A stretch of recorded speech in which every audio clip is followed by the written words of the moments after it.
Hey there, everyone. I had a presentation last week at Blockchain Festival Rio, and I know some of you could not attend, and also it would have been hilarious to attend for one virtual session. And hence, I decided to take the questions that Mônica asked me and record a separate presentation along these questions and the presentation that I already had recorded. So, well, this is it. It's going to be short and sweet. Don't worry, it's not going to be a long video as there's not so much to say. But yeah, here we go. So this was Monica's first question. When we open your website, we see a phrase, "For me, what I do is more than just a career. It is a lifestyle." What does it mean? So the answer to this question is it's almost in the words itself. For me, everything that I do, it all flows together, right? Design is a tool of expression, but so can be, different technologies. And whatever I'm doing, I'm trying to give it my all, or even sometimes a little bit more of that than all, which is essentially what this expression stands for. I think I will update this soon, not because it doesn't fit anymore, but more because I've come to other realizations that I would care more to share. But I still stand by that. The second question that Mônica asked was, when Web3 came to your life, what was changed in your career as a designer and what attracted you?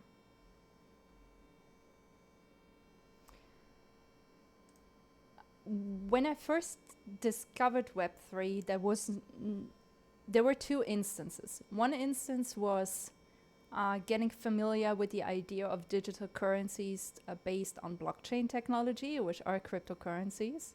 That was the first instance, but the first instance didn't lead to a major insight, right? It was more like, hey, let's play around with this, right? Let's see if, I can make a quick dime, whatever. The second instance was when I was asked to join the Digital X community.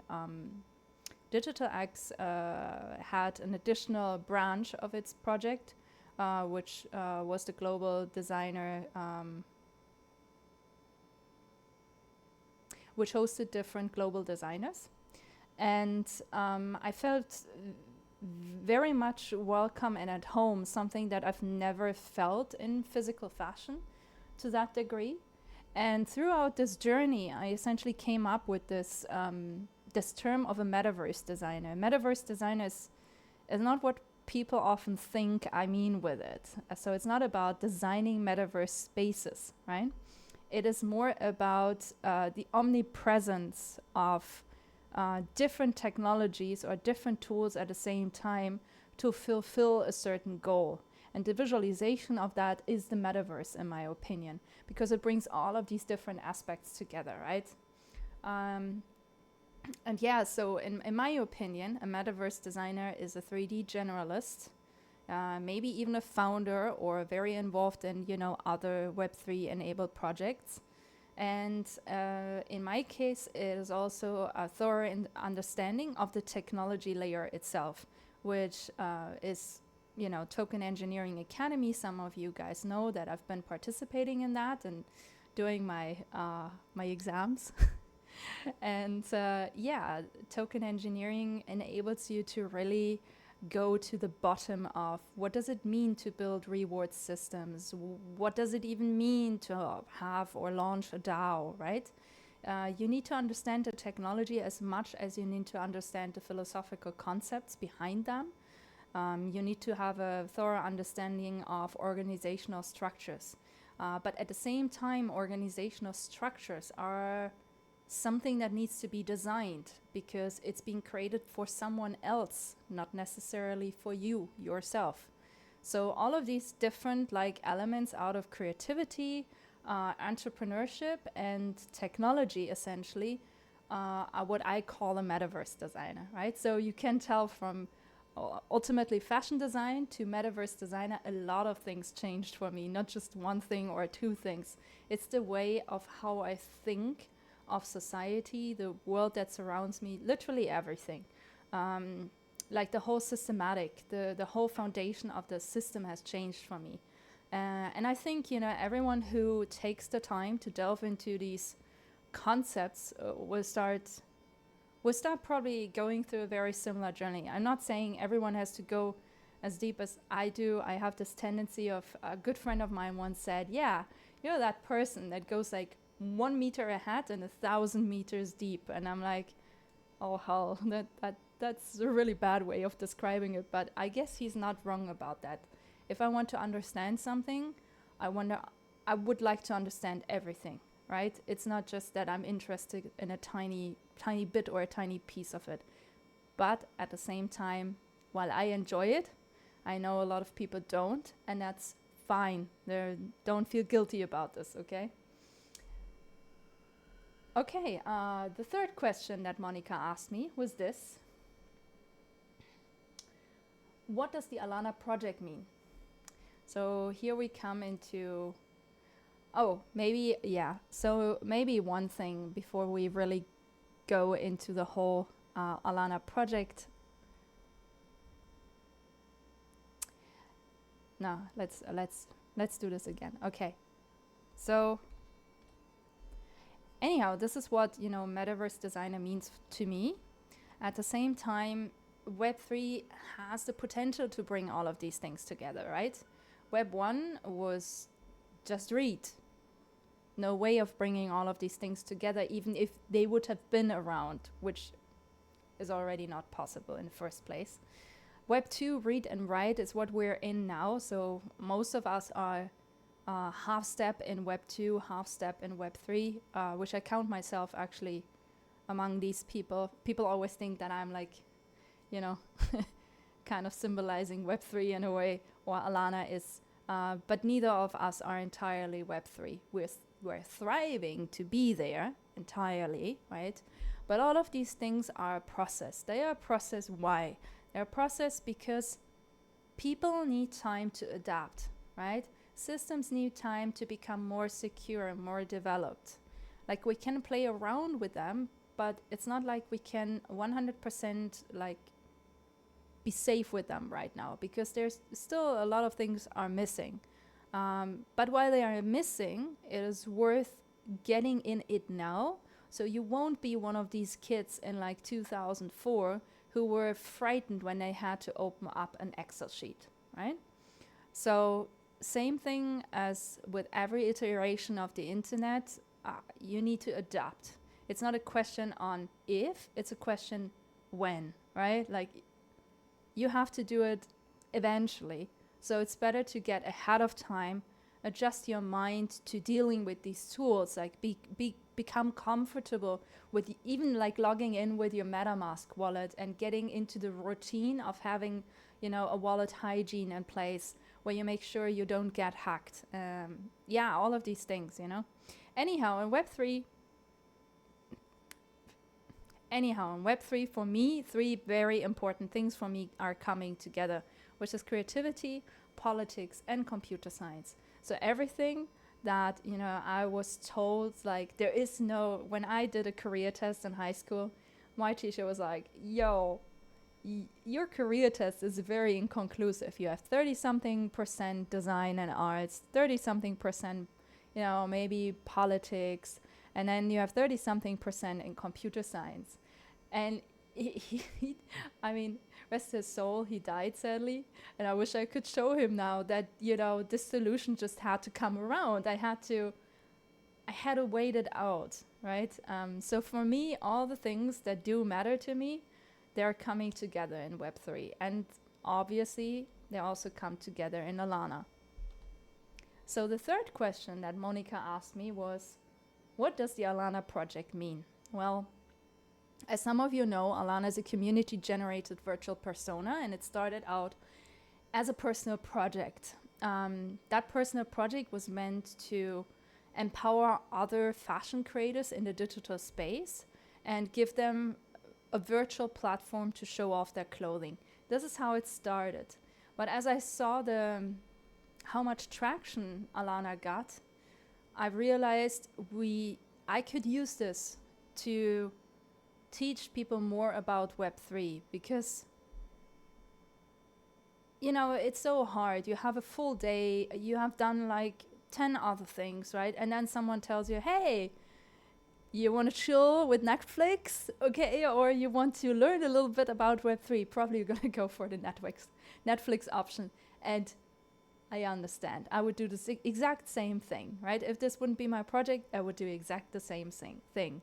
So we're attempting in Alana now something very different, right? Where we're developing tools and products that make learning a little bit more entertaining. We're starting with, I want to say, very basic things in a way. So, we have these webinars that we try to commit to on a monthly schedule. Sometimes that doesn't happen, but we're getting better and better with it. We are building the Alana magazine, which some of you have also handed so graciously in your work for. So thank you for that again. I'm trying to mention this as often as I can, because it's really phenomenal how much you can do if people help each other. It's amazing, honestly. And it's something that is absolutely missing in the field of design, by the way. I know how awkwardly people looked at me when I was studying at the University of Applied Arts and was like, hey, you want to do a collaboration? People looked at me like I'm a total freak. Like, why would you want to collaborate? Why? Right? And I'm so happy to be now in a space where I say this and people are like, hell yeah, I want to collaborate. Like, what do I need to do? Let's do this, right? Let's get this off. So yeah, anyway, so this is what we do in the Alana project. So it is about education on learn, co-create, and build. And all of them involve or are focused on Web3 enabled tools. So a very good example is, for example, the Web3 learner journey that we set up on the Zeely platform.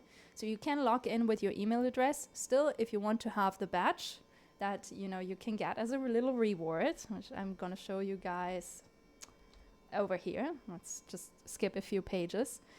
These badges here in the upper left corner, they are both for people who are, committing to these learner journeys. So this is the learner journey badge, and this is the co-creator badge. And they're being essentially sent to you after you've completed these journeys. Don't fret, we haven't yet launched the co-creator journey. That's going to be launched with the new branding, which is going to happen a month after the magazine. Don't note it yet in your calendar because there is no specific date yet. But anyhow, so we set up different webinars, also in collaboration with other communities who are more specialized in some fields than us ourselves. And we are trying to really also bind Alana into a complete storyline. So maybe I go over to this. So these are like 3 of our very active development branches, because we have 6. There's 3 that are currently inactive, and we have 3 that are very active. So we already launched Alana's Boutique in collaboration with Boson Protocol this year. We're also going to have another launch on Boson Protocol a little bit later this year, which is going to be definitely more fashionable than a t-shirt, although I think our merch is quite fashionable, and only thanks to Kirsty Malloy, who designed the graphics, so thank you for that again. The Alana magazine is, as mentioned before, it's a much larger scale initiative to just make a really good cross section along the Web3 space, because it consists. We forget this is not really a space. It's the next iteration of the internet. So meaning there are a lot of things to show for, right? From crypto philanthropy to very impressive companies who are building very impressive AR technologies, to AI artists, to I don't even know where to stop, to like collect your music on chain, have your virtual spaces on the internet, on the blockchain, I should say. It's just it's crazy. And we're doing the same mistake than before. We are disconnecting all of these spaces because it gets too complex, it gets too overwhelming. So Alana Magazine kind of like re-merges it all together, but does it in a very curated way. So it doesn't get overwhelming, but yet you get a very good impression of all the things that are really going on in the space. And you probably only have heard of like 20%. So that is what Alana Magazine is about, and I'm very proud to say we're going to publish the first edition on October 6th. So please subscribe to the newsletter so you get the invite for sure. And then there's Alana's World, which is a very important project arm that we've been working on for the longest time out of these three. It is our gaming area, I want to say. And we started with what you're seeing here, like a quick GIF showing the Arendelle Chateau, which is Alana's spaceship. But in the last year, we've rebranded the space. We have, along the new branding guidelines, we have developed a complete storyline and additional character profiles joining Alana's universe. So I'm just going to say it continues to be very exciting, even for the people who are working on this, because sometimes, even we are not quite sure how this will eventually turn out. Of course, we have a vision. Of course, we're building, we're planning, we're developing, but to a certain degree, you never can quite fathom, right? So that's another part of all of this. Then I mentioned the webinars. So below you see, for example, 2 webinar badges. If you purchase those webinar badges, while these ones, the upper ones are free and they are meant as a reward, if you purchase those, you can actually support the Alana project with your donation in a way to enable us to make these webinars become a more frequent thing. So that's also a thing. And trying to make this as fun and engaging for everyone as possible. So learning about Web3 stops feeling scary or non-inclusive to a certain degree. So that's what the Alana project means. It's a super big question. And during Blockchain Festival Rio, I didn't even have the time to go in all of these details. So I hope everyone who had questions before has now less questions. If you still do have questions, I really recommend go in our link in bio. And if you really want to understand Alana project in its depth, I recommend reading the Git book. The Git book is the most detailed version of what's going on in the Alana project, I believe. So the fourth question that Mônica asked me was, do you work with your own projects only, or do you also work for brands, and which brands? So as most independent designers will agree, many projects that I've been doing work for, I'm not allowed to talk about it because I did ghost designing. I did a lot of ghost designing over the years. But the one that I think I've shared excessively over the last few months is the one that I did with in collaboration with Jevels and Snapchat, Snap AR. And I had a ton of fun doing that. Maybe also because my friend Lauren Catcher was part of this. And we designed 4 different collections, over 20 pieces. So there was a lot of work involved. But anyhow, I do different things as a 3D generalist, and I'm still learning. When I say 3D generalist, it doesn't mean that I know absolutely everything. It means that I have a good idea of almost everything. Doesn't mean I'm perfect at everything, okay? There are a few things I'm better at, and a few things I do thoroughly suck at. Both are a thing. So either way, there's 3D fashion, which I've mostly actually done personal projects in, and stuff for the Alana project, but not a lot of, like really few projects that I've done as an independent designer on that. I also have a very specific workflow.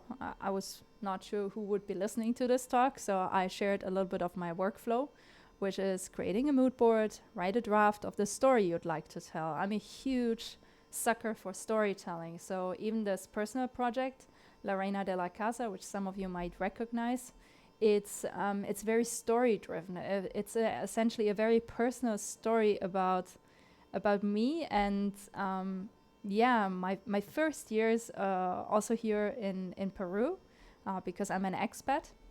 And I have this tendency of not being very social. A lot of people think I'm a very social person. I'm actually very much not. I'm an ambivert, so I can talk to people, but I prefer not to, if that makes sense. And and so I spent a lot of time in my house. I spent a lot of time on my computer.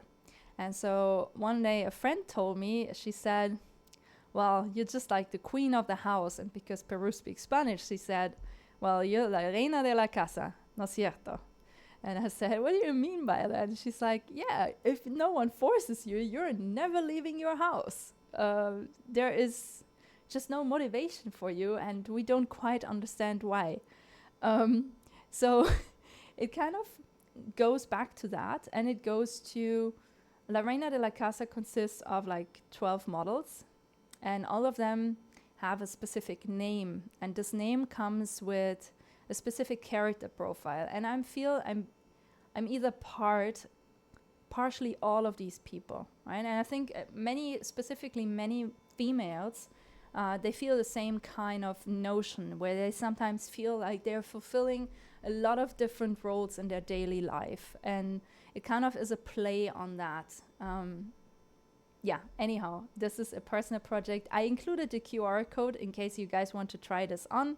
Graciously, 010 app worked with me on this outfit to translate it into a wearable. So I'm super excited to see if you guys like it. If you want to tag me, please tag me. I'll make sure to repost.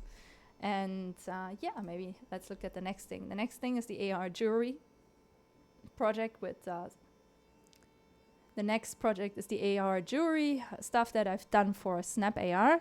I've also worked for actually quite a lot of other companies and startups designing jewelry pieces, digital jewelry pieces, I should say.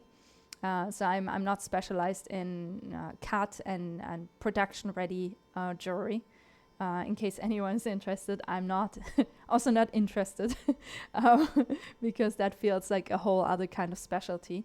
But I do really thoroughly enjoy making virtual pieces.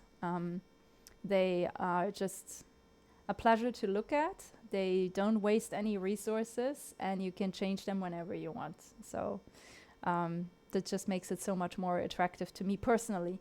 And if you look at these details, I know some of you know, but I'm a huge fan of Substance Designer.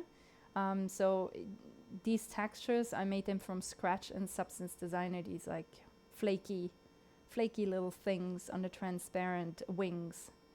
And in order to tell a complete story, because I was only commissioned and asked to make these jewelry pieces, I decided to take this up a notch, and out of my own volition and for my portfolio, essentially, I made those little shop windows because the founders of Jewels, one of them lives in Vienna, a city that is very dear to me because I spent a lot of time there when I was attending university.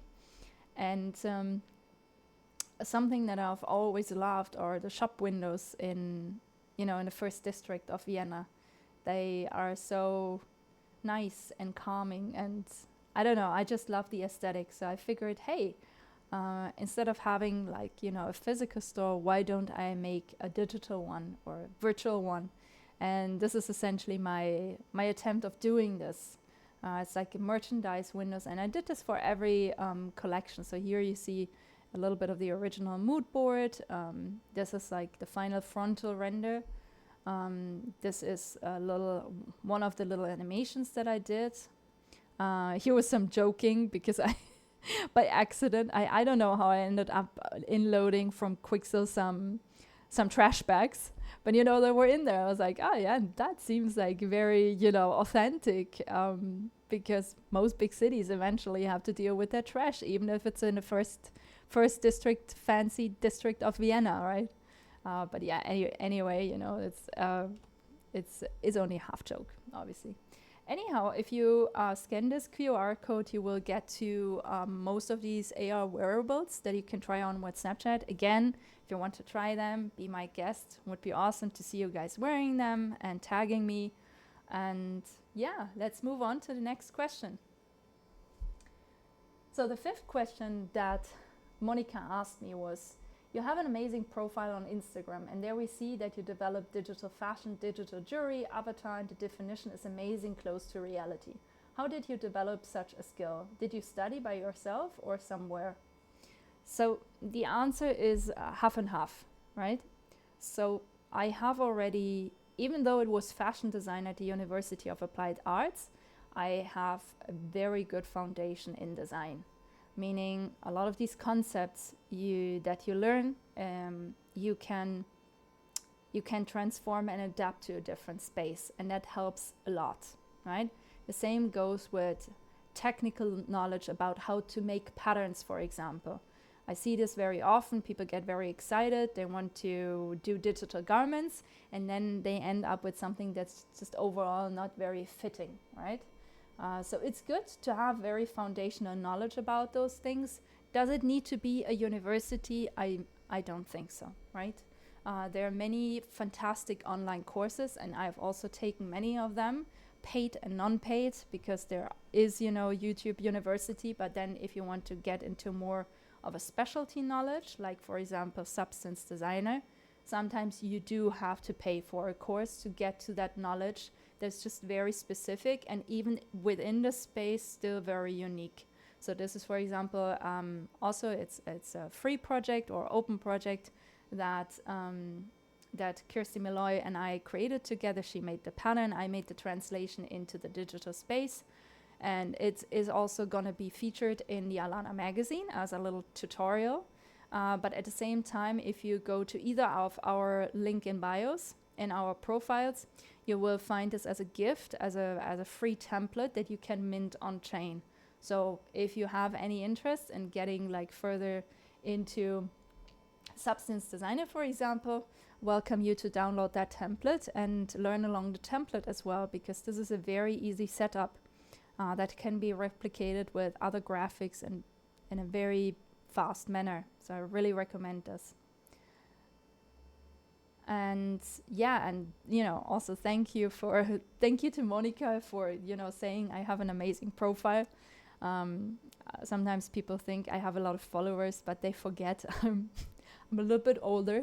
So I was very early on Instagram, and that's always a benefit, right? The algorithm has been as mean to me as to everyone else in the most recent years, and it's quite hard sometimes to figure out what makes for good content. And often what makes for good content is not what I think is good content, which, you know, essentially my idealism gets in my own way, which happens a lot.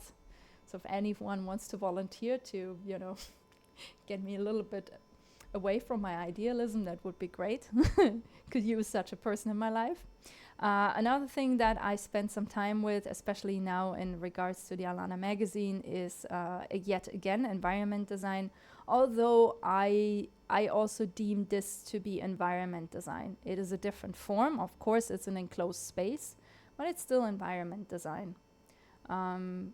Yeah, and they tell beautiful stories. You know, if you put products or objects or even fashion pieces in context, they will shine much, much better, right? Much, much stronger. So that's at least what I believe, and I recommend you try this out. Blender is a fantastic tool.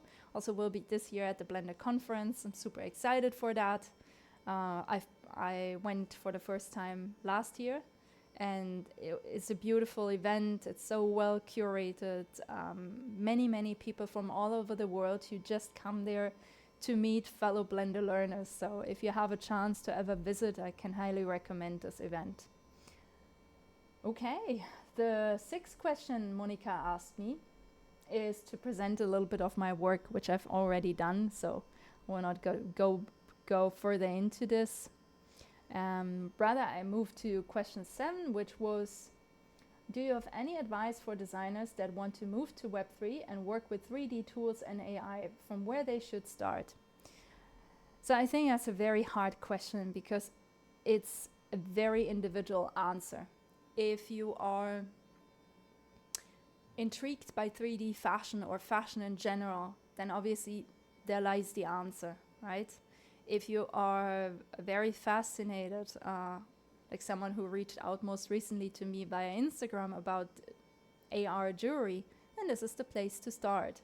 I think even when you want to learn a tool, try to learn the tool in a way where it doesn't become an instant struggle, right? So there is no use of doing the best course in the world if it doesn't keep you engaged. So for example, people who want to learn Blender, I feel there's, I follow many Blender creators because there are many fantastic Blender creators out there. But one that keeps on just hitting the right spots to make people want to try is Ducky 3D, right? He has this thing where he understands to make something that is not very complicated, but it looks very attractive. So most of his tutorials are not super long, right? You can make them and you will end up with a result that is almost portfolio ready. I mean, not quite, because you would need to tweak and you would need to go into redoing it ideally with your own idea. But I'm just want to say it really depends, first of all, what you feel excited about, and then finding the tutorials that keep you engaged with learning this tool. So if you want to, on my YouTube channel, I don't even look for it. I don't have a huge bunch of tutorials on there, right? But I do have a compiled list of all the tutorials that I have ever done on Blender, because they were fascinating to me, or they had a piece of information that I was lacking. So it's an over 1,000 video long playlist. And so you could just search on there, for example, or just browse through and click the one with the best thumbnail and start from there. I think that could be a way of starting your journey. I do think AI is a great concepting tool, even, to the degree of if you train your own AI and make art from it, it's fantastic, it's beautiful. But using AI only gets you that far if you want to create something that is tangible. There is no button, okay? So you eventually still need hard skills. Soft skills, or not soft skills, but prompting will not eventually bring you a result that you can put to different use cases, right? And eventually you want to turn this into something that people can experience.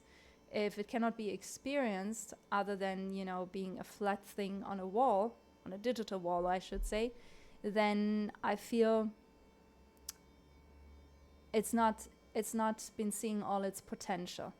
So while I'm not against AI, on, as much as I can say, like, generally speaking, I'm not against AI.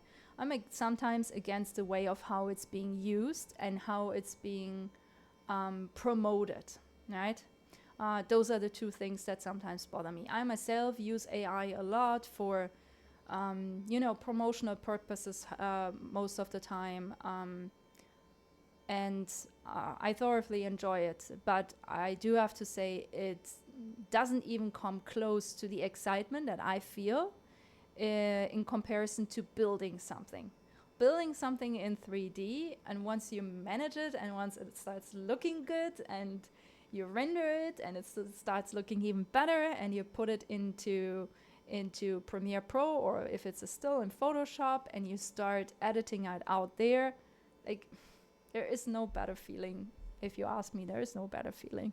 So yeah, I strongly encourage you guys to to go through the pain of learning like one or the other tool that does excite you, where the results excite you that much that you actually do want to commit to this. Here are some tips, some very general tips that I have learned over the years that I felt maybe they will be helpful to other creators. So one is, make sure to always get paid, even if it's not in money, right? There will be always people who want to exploit artists or designers because they think, oh, but those people have fun doing this work. Yeah, and why is it my fault that you chose a job that you're not excited about? Excuse me? Okay? So you're a designer, you're an artist, have some self-worth, okay? I was really bad at this in my younger years, and I suffered through all of this shit. So don't be like me, right? Get paid, always. Doesn't have to be money. It can be offer of value exchange, right? But it should be on an equal playing field. Don't just give don't just give yourself away for free, because your work is you, right? That's the difference. If you have an accountant, their work is not theirs, right? It doesn't come from the heart. Or maybe I'm offending accountants right now, but I think it's a very abstract piece of work. Art and design always require a piece of yourself that you put into it. So don't just give that away for free. It's not okay. Then before starting any work, make sure you have an organized client brief. Understanding what the client wants is mandatory. So a lot of cases I had very incomplete client briefs, which I tackled by starting to come up almost like a personal questionnaire, and make sure that I asked every single question where I felt that there was a hole, right? And so for a classic is, for example, especially startups, is they don't have a brand ID. And without a brand ID, they often even lack a very conclusive mission or a vision. Most of the time, it's very entangled with each other. So then it becomes very hard and almost impossible for you to really fulfill whatever they want from you. And this is where you have to make a choice, right? Because a lot of these times that I committed then to this, they ended up being not very satisfactory. So that's a second recommendation, just to keep this in mind. I'm not saying, hey, you're not happy, please just don't do any of these jobs, right? That's not what I'm saying. I'm saying just make sure you ask enough questions. Like, you should be able to ask enough questions so you actually do know what they want, or you have a really good feel on that. Be sure to organize yourself well before presenting a proposal. So there's nothing worse than a designer having not anything prepared, right? That just doesn't speak for you. So make sure you're organized, you're representing all of us, right? It's not like we're like our own little guild, okay? So if one of us fucks up, it always looks like, oh, designers are or artists are like this, right? We're always pushed in a cliche. So if you don't want to encourage people to let these kind of stupid cliches grow, then please start organizing yourself. One tool that I've promoted a lot over the years is called Milanode.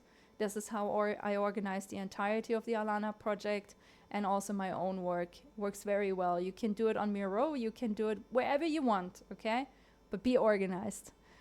While you're a designer, you're also a content creator. That's what a lot of designers forget. Exposure is important and will bring in new clients. Most of my clients I get via LinkedIn or Instagram. So exposure really, really, really does matter. Okay? It's not good enough to just have a project. It also needs to be out there. It needs to be seen. And therefore, you need to promote it. It took me ages to admit that this is true, because I'm not classic Instagram generation.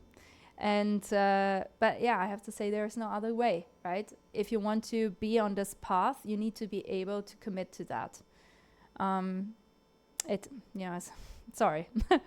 Never rely on just one client. This goes hand in hand with the content creation, especially if your livelihood depends on it. So one client and relying on that one client is not healthy, right? Because if they suddenly decide to drop you, you're out of everything, okay? So make sure that you always have, you know, a few irons in the fire. Like, it's really important. So if you're not getting jobs yet, because maybe you're still learning and your renders look whatever, okay? That's fine. I know, I understand. It's, you know, lighting, for example, keeps being a struggle also for me, right? But make sure to continuously hone your skills. Join the Alana community, join other communities, pick up other people in there and be like, hey, I want to do this, right?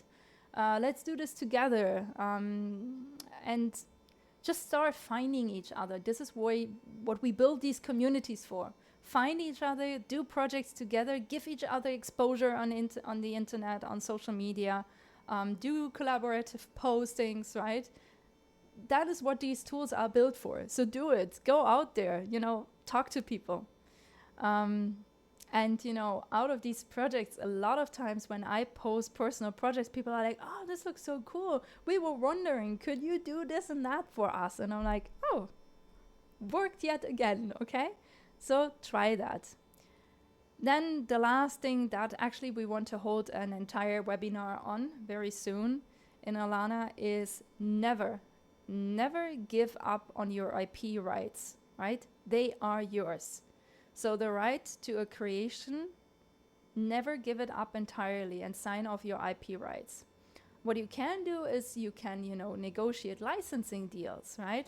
But don't just give away your IP, okay? That's just very unprofessional and also very dangerous for you. And often very much not beneficial to the creator, but to the person who got the IP rights, often not very well paid, right? So make sure that you negotiate well. And, you know, we are in Web3 now, right? Or we're at least heading towards it. Meaning there are many other ways, you know? There are many other companies to publish your stuff with. You don't have to rely on one specific company to get your things out there and make them known and seen, okay? So, yeah, just be very careful about signing away your IP rights. Recently, with a friend of mine, I had a lot of discussions about this, and we don't quite see eye to eye on this topic. Maybe also because he's not essentially a creator. But the point is that something that I said before, with every creation that a designer or artist makes, there's also a piece of us in there, right? And royalties and licensing deals is what keeps us sustainable. It is not like a one-time gig, right? So while it is also like maybe, you know, an ideal and a philosophy, it is also the way on how you make money. And we need money to live and to keep creating. So, you know, it shouldn't be even a discussion point, but I see this all the time. Designers giving away their IP rights for almost nothing or really nothing. And I just think it's very important to mention that this is not the only way of getting deals done. Okay, that's were all of her questions, and I completely overdid this. But yeah, if you still want to get in touch with me and didn't already fall asleep, feel free to scan either my little icon in the middle or the Alana icon directly to join whatever Alana is doing. People always think we're the same person. I mean, yeah, I'm the founder of the Alana project, but actually Alana is being voiced by someone else in the future. So be excited about this. Yeah, and I see you guys around. Thanks for listening, and thank you again to Mônica from the Love for You Academy for inviting me to Blockchain Rio Festival, and obviously also to the organizer of Blockchain Rio Festival. Bye bye.